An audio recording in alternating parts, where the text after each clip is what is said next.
காஷ்மீர்ல நடந்த தாக்குதல்ல யாரெல்லாம் சம்பந்தப்பட்டிருக்காங்களோ அவங்க யாரையுமே நாங்க சும்மா விட மாட்டோம் அப்படின்னு சொல்லிட்டு இந்திய அரசாங்கம் அறிவிப்பு செஞ்சிருக்கு. உண்மையாகவே அந்த குற்றத்துல யாரெல்லாம் ஈடுபட்டாங்களோ அவங்க யாரையுமே அரசாங்கம் சும்மா விடக்கூடாது.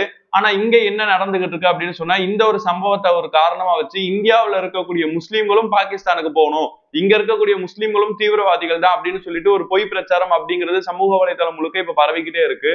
அப்படிப்பட்ட பொய்யை பரப்புறவங்களுக்காக தான் இந்த ஒரு சம்பவம்.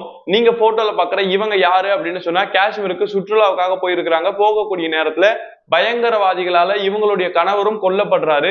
அந்த நிலையில தன்னுடைய கணவர்களை கொன்றவங்க கிட்ட இருந்து இவங்க தப்பிச்சு ஓடக்கூடிய நேரத்துல உள்ளூர்ல இருக்கக்கூடிய சில இஸ்லாமிய இளைஞர்கள் பிஸ்மில்லா பிஸ்மில்லா அப்படின்னு சொல்லி சத்தம் போட்டுக்கிட்டே ஓடி வந்து இவங்களையும் இவங்களுடைய மகனையும் இவங்களுடைய கணவரை கொன்னவங்க கிட்ட இருந்து காப்பாத்தி கூட்டிட்டு போயிருக்கிறாங்க. அது மட்டும் இல்லாம இவங்க என்ன சொல்லியிருக்காங்கன்னு சொன்னா, என்னுடைய கணவரை கொன்னவங்க கிட்ட இருந்து காப்பாத்தின இவங்க என்னுடைய சகோதரர்கள் அப்படிங்கிற ஒரு விஷயத்தையும் சொல்லியிருக்காங்க.